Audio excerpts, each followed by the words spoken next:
All right, on this episode of Bowks Talking Bouts, excited to be talking to an individual set to headline Cage Wars, which transpires on July the 23rd. Teshay Gouthro takes on Chris Disonell, and always great getting to chat to Teshay ahead of these big fights. How's your day going so far there, Teshay? Good, brother. Just chilling right now, waiting to go to the gym around 5:36 to get some last minute work in. Yeah, and is that Niagara top team, or is that more the strength and conditioning kind of stuff? Because I know I tend to see you at one of those two places more often than not. No, Niagara top team. Strength and conditioning is all done for the camp. We finished up last Friday. I just actually made a post about it. Yeah, it's good. Now all the hard work's done. Now it's just sharpening up the tool. Well, the tools are sharpened. It's just keep them on point. Sticking with the game plan, just going over it, all the little details. Yeah, and you talk about some recent posts there and whatnot. Like, I saw you getting in work with Kyle Nelson and also some work with Mike Malott there. So, I mean, great work had at Niagara top team, as per usual, it seems like. But how's this last kind of, I guess, camp been for you? Been good, man. I came in camp already in shape, ready to go right after my last fight. I think I fought, was it 7 weeks ago? 6 weeks ago? End of May? Yeah. Yeah, so, like, about 7 weeks ago. So I was already in shape. When I got when the promoter hit me up about this fight, I think I was in Austin, and I was like, yeah, let's go. I sent it to my manager. He liked it. I sent it to the coaches. They liked it. So it's pretty much a ready go. And then, started camp in Austin. Yeah, and how's that Austin experience there? Because I got to talk to Cody from Niagara Top Team just before his last fight there, and he was talking about like getting to work with Gary Tonin and just some great experiences overall. I'm curious to kind of get your perspectives from that kind of work there, because I imagine you're learning a lot of great stuff. Yeah, man, it was good. A lot of leg lock. I'm not too big into leg locks, but I love to understand them. And use them, and if guys throw them up on me, then I know where I'm going. But it was good to get to working with high-level guys, right? To feel that type of energy, see how they train. To be honest, just the whole trip was a great experience. Like, fucking loved Austin, honestly. I want to move out there and open up a gym one day. It's just, the people were great. The vibe was great. Just a really good time. Yeah, no, it looked like you were having a fun time for sure, man, but also getting in that great work there, so it seems like best of both worlds from what I could tell. Oh, yeah, it was great. Yeah, you love to hear it, but you kind of touched on the last fight there, and just, a great debut with CFFC at their 109th event there, and a very comprehensive performance against Efren Escareno, at least from, what I could tell. I'm curious to get your thoughts on how you assessed that last performance overall. It's a good fight. It was a lot harder than I anticipated, but that taught me not to anticipate easy fights anymore. He was fucking about it. Like, mentally, he was there. I felt I won every round. I had the better fight IQ. The more, I guess you could say, I had more will to win. Like, he had it. He was about it. Like, he was trying, but I just fucking had that little extra push. And turned out to be a exciting fight. Not my best performance, but definitely went through some adversity. But it was good. I like going through adversity. Learned a lot about myself in that fight. That fight was needed. I needed that fight. But came out, nothing was hurt. I was good to go, and I was right back in camp. But really good fight. Took a lot from it. Yeah, it did seem like a relatively quick turnaround, and I guess like everything aligning, like ideal circumstance, not getting injured in any of these fights. It would seem like you want to have like a very busy, active year there, and I also like your strategy of kind of doing like the one fight contracts and kind of just seeing like what's out there, what the next steps are and stuff like that. So is that kind of what you're looking at, just like staying active and keeping in that kind of trend there? Yeah, 100%. Yeah, like I'm not looking past this guy. Yeah. That I'm about to fight, but I'm gonna fucking dust him. And he's just not on my level. He's gonna understand it once we get in there. And the reason I'm talking like this is because he's a disrespectful fuck. And he's gonna catch it. But looking past him, I want to hop right back on it. Maybe a show in August. There's something I'm looking at right there. Maybe a show in September. And if not, a short notice contender series fight. I'm always about that.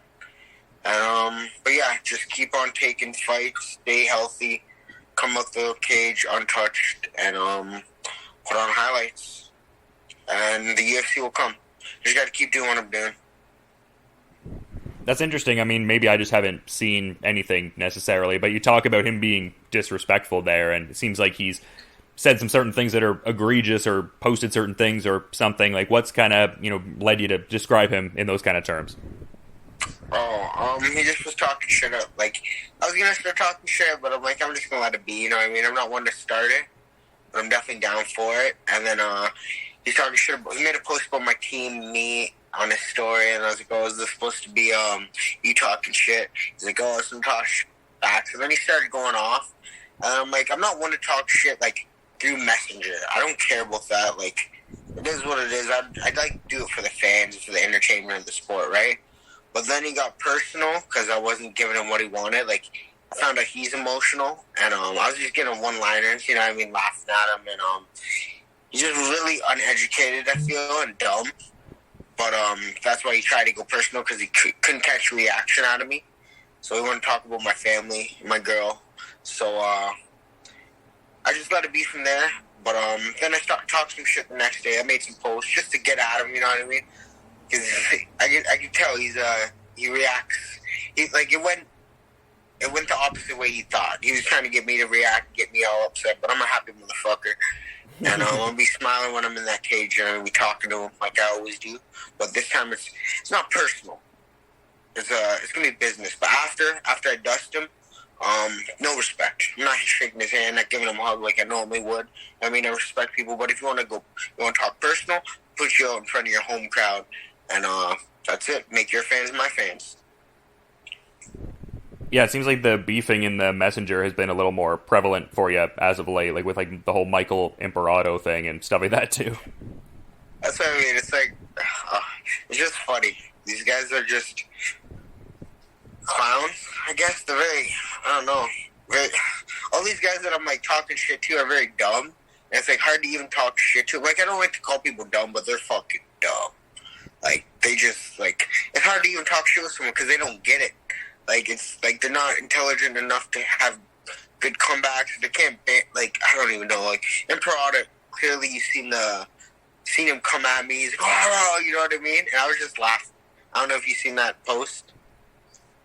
After his fight, he walked out, and then I was just standing there waiting for him. I knew he was going to blow up because he's a juice monkey. Like, he's just an angry man. But, yeah. I just laugh. And, like, they really think it gets to me, but it doesn't. I just be doing me. So, I mean, obviously not overlooking this opponent. Is that a fight you would like to have, or is it not something that... Is it just kind of, like, entertaining for you? Like, would you fight Michael Imperato if it kind of aligned up, or... It's entertaining for me. I'm not fighting that bum. He's going to get nothing from me. He's a racist piece of shit. I don't know if you heard about his background, what he did back in the day, how he got kicked out of the... Like, he was supposed to go to UFC, and then he wasn't. So, no, he's going to get nothing from me ever. Like, I don't even want to talk to him about him on here. Just because, like, I shouldn't. Like, he's nobody going nowhere because he's fucking a piece of shit of a human being. I think so, personally. A lot of people think so, actually. People that know him that I, like, do the martial arts world. So, yeah, just a bad human being. In regards to who you are... He's getting nothing.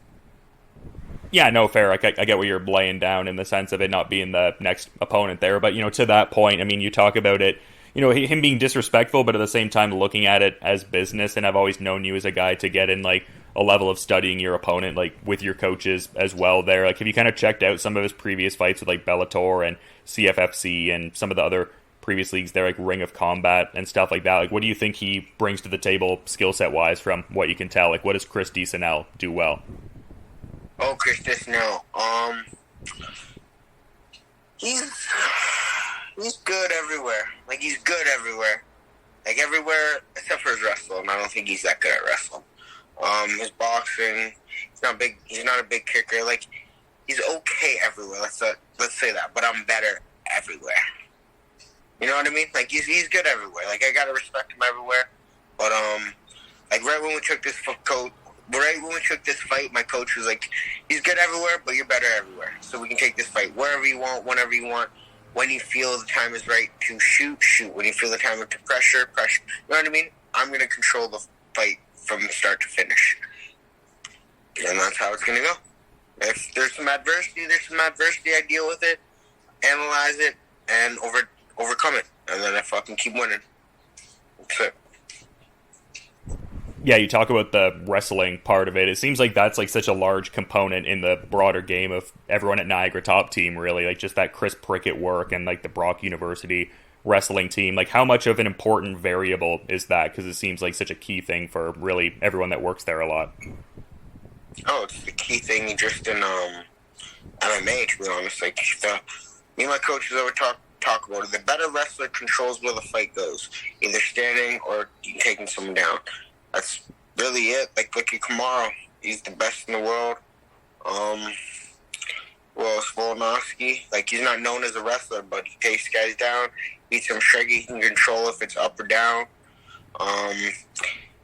Yeah, wrestling just wins fights, really. Like, and me being like, I wouldn't say I'm a striker per se, but I do love my striking, and now that I can wrestle as good as I can decide where I want the fight to go. I can either wrestle to keep it up or wrestle to keep it down. You know what I mean?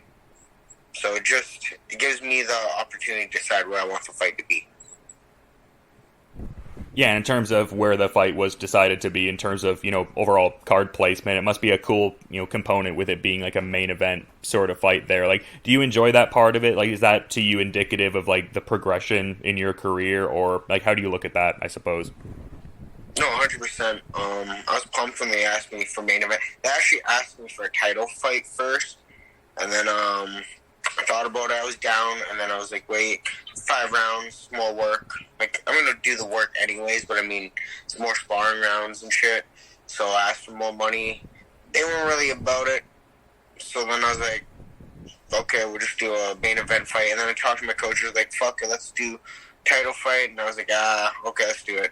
And then we said yes, and they ended up saying no, like his team. So then now it's just a main event fight. But 3 rounds, I'll get it done. But yeah, it's sick to be in a main event. But I expected it. It's nice to have, it's here, but this is still little things compared to what I want. You know what I mean? So it's like I don't feel overwhelmed with it. It was meant to happen. It's going to happen. Next one's going to be a belt, hopefully. And then the next one's hopefully UFC after that. Or we'll see where we go. You know what I mean? Yeah, well, I mean, that's fair. I feel like the aspirations you have and also, like, just the daily lifestyle-oriented, like, habituations you have, like, what you consistently put into it. I mean, I would just think you'd look at it as just, like, a next step more so kind of thing. Like, not overlooking it, not being, like, underwhelmed by the moment, just, like, right in the pocket, kind of realizing what it is, I suppose. Yeah, it's a level up. I'm just leveling up. Yeah, and it's cool that there's, like, that... Sorry, go ahead. Oh, this is the first, I think, 500 fighter I've fought. Like, guy is such a close losing and winning record. So it's like, it's a level up, but it's also like, it's nice because this guy's got nothing to lose too, right? He's probably going to come out there throwing, but he's going to fuck up my win-to-loss ratio a bit, but I don't mind that. But yeah, just leveling up, man. It's nice. Yeah, and it seems cool that it's like a adjacent kind of thing to Mike Tyson, like with him doing commentary and being involved in the show and stuff like that. Are you looking forward to maybe interacting with Mike, or do you think just the nature of the show, like maybe there won't like be that chance necessarily to really chop it up, or how are you looking at that part of it? That's how they got me. I wasn't even thinking about doing it at first until they said Mike Tyson. Really, because I was like, this is the first pro show. Sure, it's main event, but like, they're not that big of a promotion, you know what I mean? I was looking to just stay on UFC Fight Pass, build my name there, my brand there. But then they said Tyson. I was like, oh, fuck it, let's go. There's no ifs and buts about it. Me and Tyson are smoking a blunt after. Hell yeah. Putting this guy out. And we can do some shrooms too. But no, me and Tyson are going to kick it. And he's going to probably end up sponsoring me because I'm going to hit him with some shit. And he's going to see I'm the on the future. So yeah, we're gonna talk. We're gonna talk some business. That was where my mindset's at right now. Like, yeah. Yeah, well, it's such like a huge kind of opportunity, and obviously such like a big name in the space and stuff like that there. So yeah, cool to see that opportunity is kind of present there and everything like that. But you've been really good with your time, man, and I want to be mindful of the rest of your schedule. And also to that point, is there maybe anything you want to add as a parting thought as we're kind of wrapping up, Teshay? Just stay tuned. I'm pretty sure this fight's gonna be on Fight Fit. I gotta double check, but yeah, I'll be posting about it. My House MMA. Go follow me. Follow my team, Niagara Top Team. The whole world's gonna recognize real soon. We're gonna be a bunch of us in there taking over Bellator, UFC, One Championship, all the big stages, PFL. Yeah, the team's coming for everyone. And I'm gonna highlight this guy and then on to the next one. It goes down on July the 23rd. Going to be a great fight there with Cage Wars, the main event, and as a bantamweight bout, Chris Disonell and Teshay Gouthro. And just, yeah, always great getting to have you on the show and some great insights given all throughout, man. So much appreciation in that regard. And just, yeah, you have a good rest of your day too there, man. You too, brother. Thank you. Take care.